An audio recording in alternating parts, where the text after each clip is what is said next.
The Deep Space Monitoring Station floating near Pluto was quiet except for the steady hum of computers.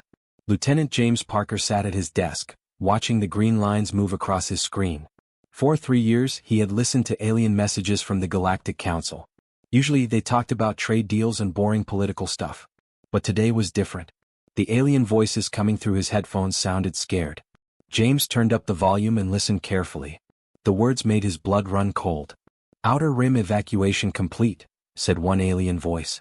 "All essential personnel have been moved to the core worlds. The frontier species will serve as acceptable losses when the entity arrives." James felt his hands shake as he pressed the record button. Another voice spoke up. "The humans and other young species do not need to know. Let them face the Void Seekers without warning. This will buy us time to strengthen our defenses in the core." "Commander Hayes," James called out, his voice cracking with panic. "You need to hear this right now." Commander Robert Hayes walked over from his office. He was a big man with gray hair and kind eyes, but James could see worry lines on his face that had not been there before. For months, alien ships had stopped coming to human space. Trade routes that once brought strange goods and new technology had gone silent. The diplomatic channels that used to buzz with messages every day were now empty. Robert put on a spare headset and listened to the recording. His face grew darker with each word. When it finished, he was quiet for a long moment. "How long have the communications been like this?" Robert asked. "Started about 6 hours ago, sir. Before this, we had not heard anything from the Council for 2 weeks." Robert walked to the big window that looked out at the stars. Earth was just a tiny blue dot from here, so far away but still home to 40 billion people who had no idea what was coming. Dr. William Cross arrived 3 hours later on the emergency shuttle from Mars. He was breathing hard and his usually neat clothes were wrinkled. William was Earth's best expert on alien history and old ruins. He had been working day and night to understand the messages James had recorded. "Robert, this is worse than we thought," William said as he pulled up a hologram showing their part of the galaxy. "The Council found something in the old records. Something called the Void Seekers. They eat entire star systems and leave nothing behind but empty space." "How is that possible?" Robert asked. "According to these messages, they are not really alive like us. They are more like a force of nature, but one that thinks and hunts. They have been sleeping for millions of years, but now they are waking up. The Council scientists think they will reach our part of the galaxy in 50 years or less." Robert stared at the map. Earth and all the human colonies were right on the edge of the galaxy, far from the safe core worlds where the big alien empires lived. It was the perfect place to be forgotten. "So they just left us here to die?" James asked, his young face full of anger. "Not just humans," William replied sadly. "There are dozens of younger species out here. The Centauri traders, the peaceful Vega colonies, the mining clans from the asteroid belt. None of us were told. We are all supposed to be bait to slow down these void seekers while the Council builds stronger defenses around their important worlds." Robert felt something he had not felt since his first battle as a young soldier. Pure cold rage. But this was different from fighting pirates or rebels. This was about survival of everyone he had ever loved. "Send a priority message to Earth Command," he ordered. "Tell them everything. And send copies to every human colony, every space station, every ship with people on it. If we are going to face this alone, then by God, we are going to face it together." As James worked on sending the messages, William continued studying the alien data. "Robert, there is something else. The Council records mention that these void seekers tried to invade our galaxy once before, billions of years ago. Most worlds fell quickly, but a few fought back. The records are damaged, but it looks like Earth was one of the worlds that survived." "How is that possible? Humans were not even around billions of years ago." "I do not think it was about humans specifically. Something about Earth itself fought back. The planet has always been strange, with its strong magnetic field and active core. Maybe that made it different from other worlds." Robert looked out at the stars again, thinking about his home planet so far away. Earth had always been special to humans, but maybe it was special in ways they had never imagined. "What do we do now?" James asked as he finished sending the emergency messages. Robert was quiet for a moment. Every logical part of his military training said they should evacuate. Pack up all the humans they could save and run deeper into space, away from whatever was coming. But something inside him rebelled against that idea. "We do what humans have always done when someone tries to push us around," Robert said finally. "We dig in our heels and fight. The Council thinks we are acceptable losses? Let us show them what acceptable losses can do when they get angry." The message reached Earth 12 hours later. Within days, Every human world buzzed with activity as the species that had always been called too young and too aggressive by the galaxy's older empires began preparing for the fight of their lives. They had been abandoned by the galaxy, but Earth had never abandoned them. And now, Earth itself might be their greatest weapon against the darkness coming from deep space. 18 months had passed since the terrible news reached Earth.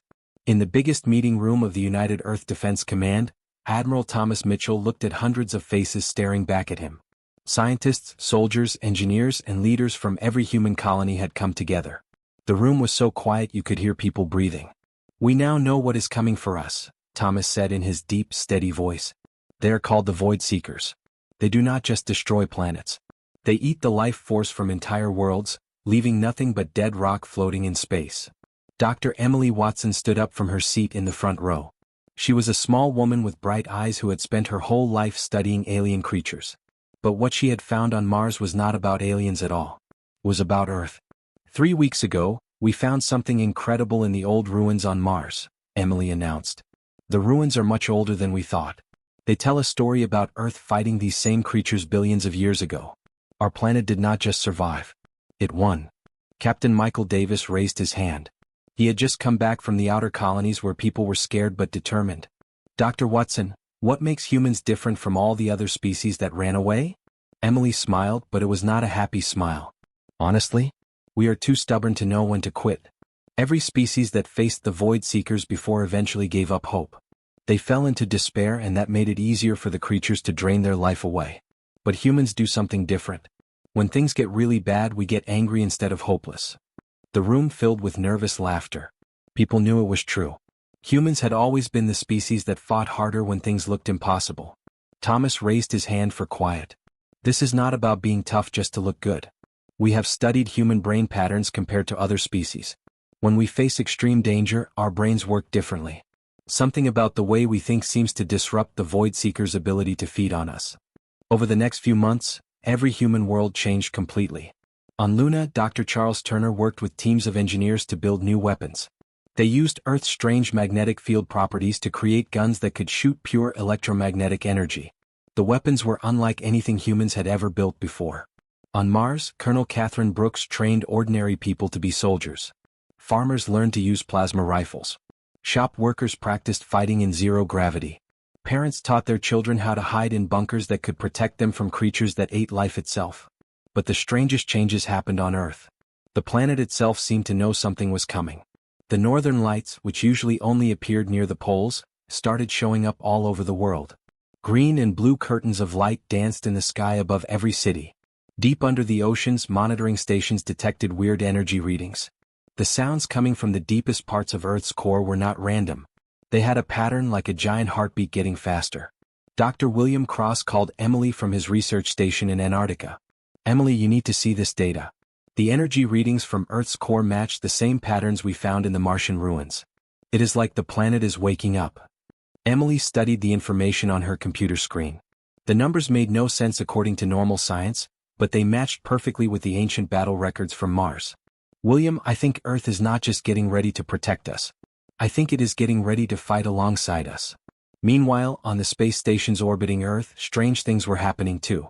Lieutenant Jennifer Wright was working the night shift on Orbital Platform 7 when all her instruments started going crazy. "Base, are you seeing this?" she called down to Earth. "All the gravitational sensors are showing massive fluctuations. It is like Earth's gravity field is strengthening itself." Down on the planet's surface, people reported even stranger experiences. Some humans, especially those who lived close to the ocean or in the mountains, said they could feel something in their minds. It was warm and strong and protective, like the feeling of being hugged by someone who loved you. Sarah Chin, a farmer in Australia, called the government hotline to report what happened to her. "I was working in my fields when I suddenly felt this presence. Not scary but huge and ancient and wise. It was like Earth itself was talking to me, telling me not to be afraid because it would protect us." Similar reports came in from all over the world. Children playing in parks said they could hear the planet humming. Mountain climbers felt energy flowing through the rocks under their feet. Even people in big cities started noticing that plants grew faster and animals seemed calmer. The government scientists tried to explain it as mass hysteria or stress reactions. But Dr. Emily Watson was not so sure. She had seen too much evidence that Earth was not just a normal planet. "Thomas, she told the Admiral during one of their planning meetings. "I think the Void Seekers made a big mistake when they decided to attack us. They are used to fighting species that are afraid and alone on dead worlds. But humans are not alone. We have Earth on our side, and Earth has been preparing for this fight for a very long time." As the months passed and the defense preparations continued, humanity felt something they had never felt before. They were connected to their home planet in a way that went beyond just living on it. Earth was not just the place where humans came from. It was their partner in the greatest battle their species would ever fight. The message came from Proxima Station at 0300 hours Earth time.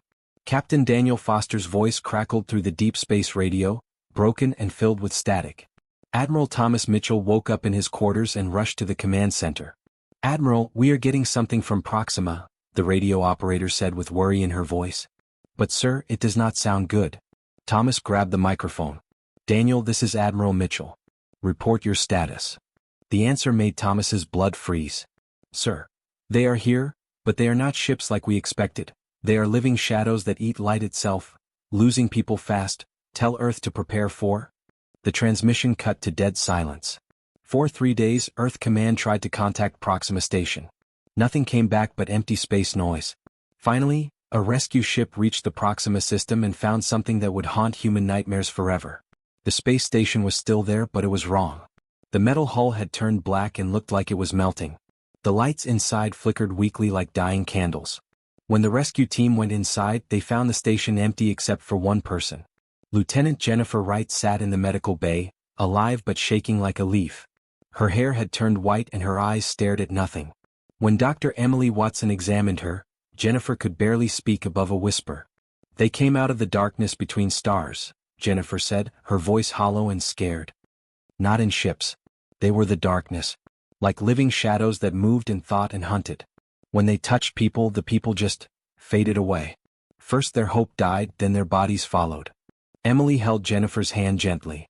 "You survived, Jennifer. How did you survive when no one else did?" "I got angry," Jennifer whispered. "When I saw my friends disappearing, I did not get sad or scared. I got really, really angry. The shadows tried to drain me like the others, but something fought back. They seemed confused, like they did not understand what was happening." Admiral Mitchell listened to Jennifer's report with growing understanding. The Void Seekers had attacked Proxima Station with 4 million people. In 6 hours, only one person remained. But that one person had discovered something important. "Jennifer, when you got angry, what exactly happened?" "The shadows pulled back from me like I was on fire. They made a sound like screaming and moved away. I hid in the medical bay and they seemed to forget I was there." 3 weeks later, the main Void Seeker advance force reached Beta Colony. This time humans were ready. Captain Oliver Grant commanded the defense from the colony's control center. His voice stayed calm as black shapes appeared in space around their world. "All units, remember your training," Oliver said over the radio. "These things feed on fear and despair.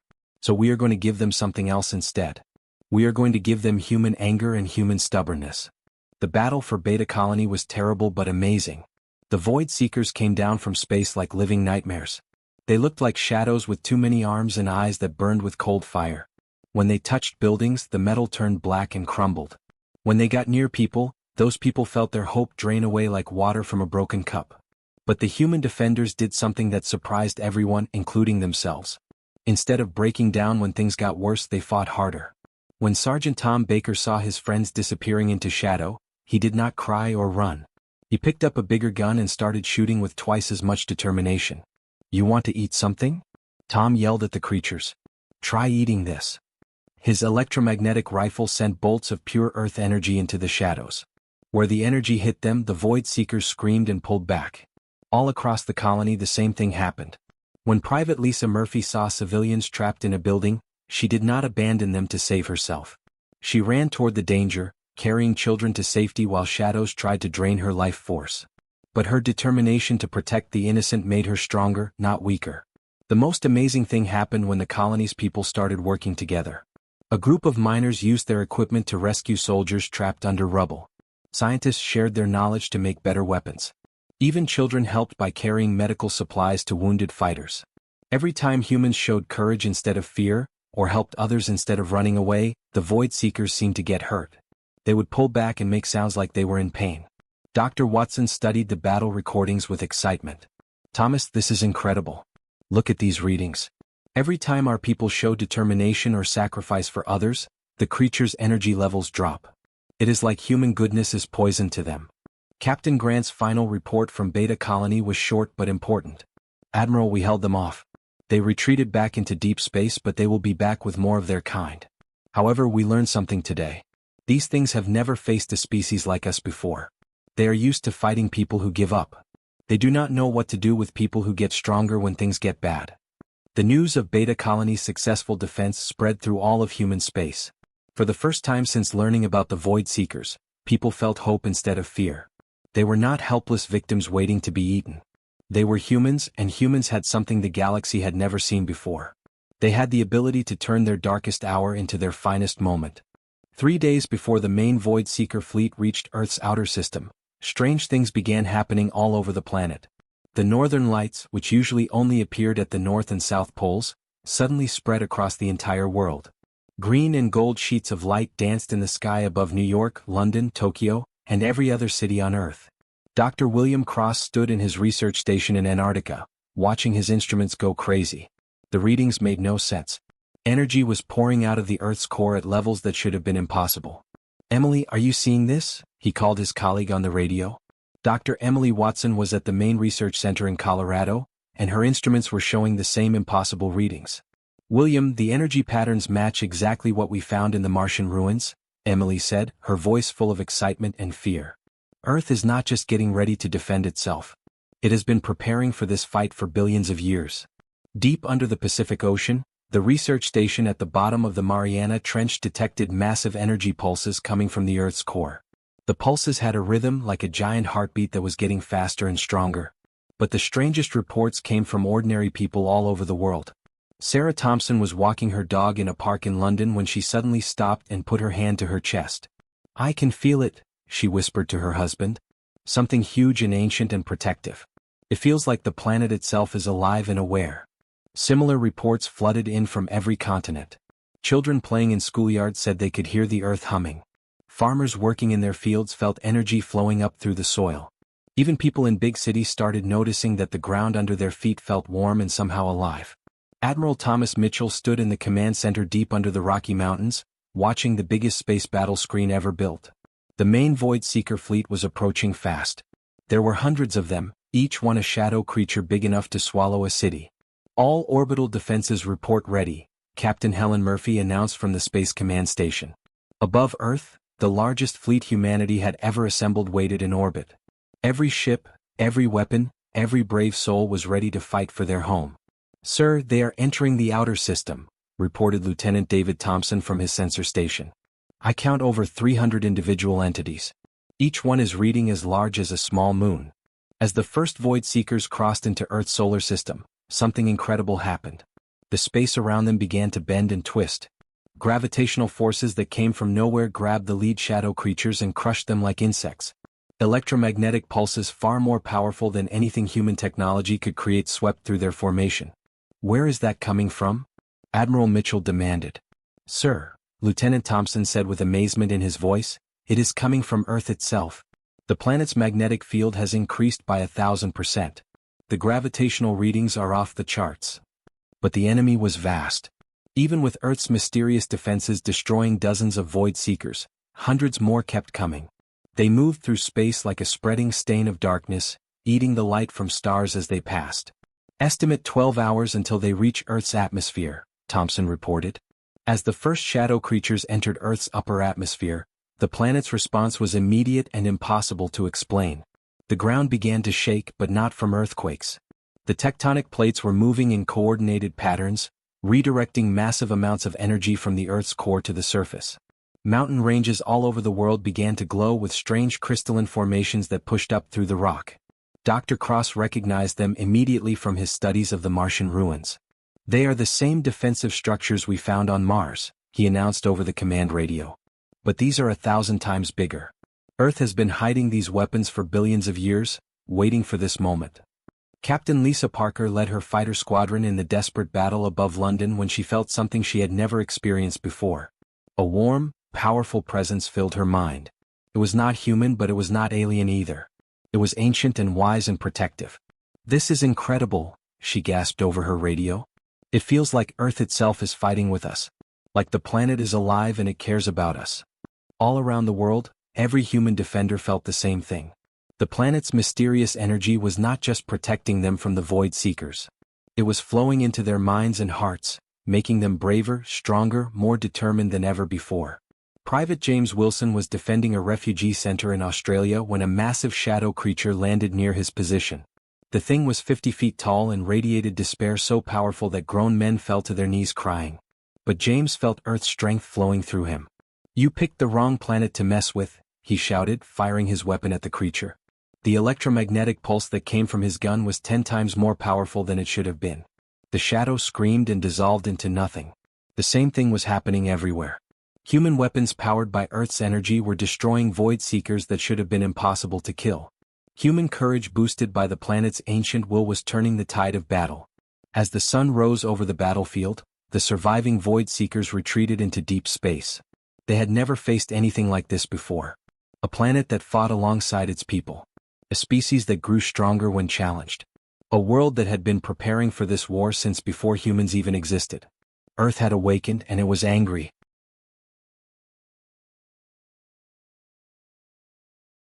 6 months after the Great Battle, Admiral Thomas Mitchell stood on the observation deck of the new orbital defense station. Through the huge windows, he could see construction crews building dozens of defensive platforms around Earth. The Void Seekers had been pushed back into the darkness between stars, but everyone knew they would return someday. "Admiral, the alien delegation has arrived," announced Captain Jennifer Wright. She had recovered from her terrible experience at Proxima Station and now served as his assistant. Her white hair had never returned to its original color, but her courage had grown stronger than ever. Thomas walked to the main meeting room where representatives from the Galactic Council waited. These were the same aliens who had abandoned humanity to face the Void Seekers alone. Now they stood before him looking nervous and ashamed. The leader was a tall creature made of what looked like living crystal. It spoke through a translation device, its voice cold but respectful. "Admiral Mitchell, we witnessed your impossible victory against the Void Seekers. Our long-range sensors recorded the entire battle. We have come to ask for renewed diplomatic relations with humanity." Thomas kept his face neutral, but inside he felt the same anger that had helped humanity survive their darkest hours. "Diplomatic relations? You left us here to die. You thought we were acceptable losses." "We believed survival was impossible," the alien admitted.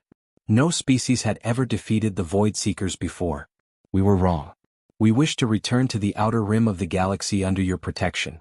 Dr. Emily Watson stepped forward. After the battle, she had been put in charge of the new Terran Guardian Institute.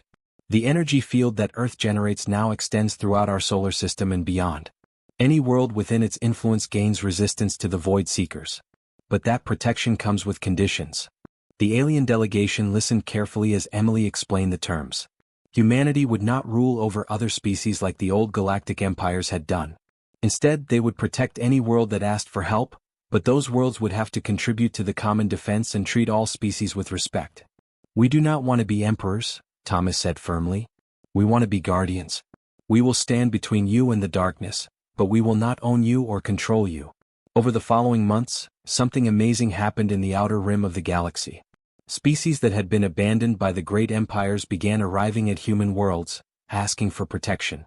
The Centauri traders who had lost their homeworld to Void Seeker scouts. The peaceful Vega colonists whose leaders had fled to the galactic core. Dozens of smaller species who had been written off as unimportant. But humanity's approach was completely different from how the galaxy had always worked. Instead of demanding tribute or obedience, humans offered partnership.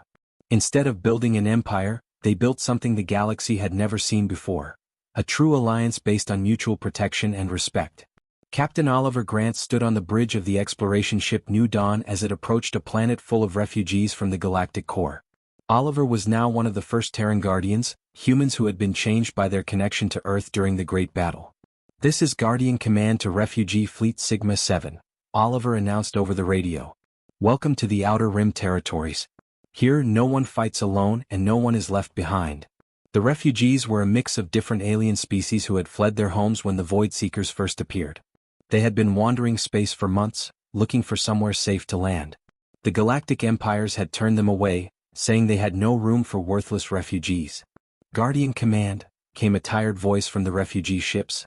We have 15,000 beings aboard our vessels. Mostly families with children.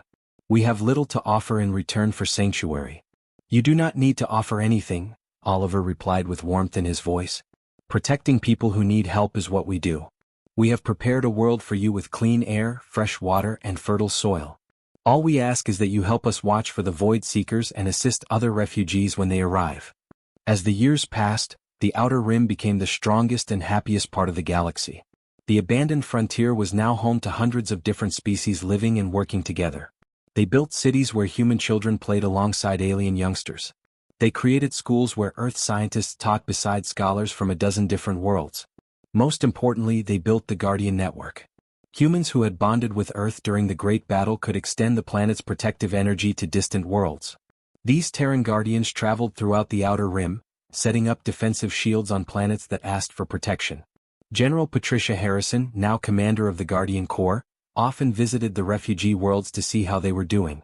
On one such visit to New Haven, a planet that housed former refugees from 12 different species, she was amazed by what she found. "Look at this place," she said to her aide as they walked through the capital city. "Humans and aliens working together, sharing knowledge, building something beautiful. This is what the galaxy could have been all along if the empires had not been so focused on controlling everyone." The aide, a young woman named Ann Roberts, nodded in agreement. "General, do you think the Void Seekers will come back?" "Probably," Patricia admitted. "But when they do, they will not find the same galaxy they attacked before. They will find worlds that stand together, protected by Earth's power and united by something the universe has never seen before. The human idea that everyone deserves to be defended, no matter how small or weak they might seem." Far away in the Galactic Core, the old empires watched with growing respect and envy as the Outer Rim flourished under human protection. They had built their power on fear and control. Humanity had built something stronger on courage and compassion. The abandoned had become the guardians and the galaxy was better for it.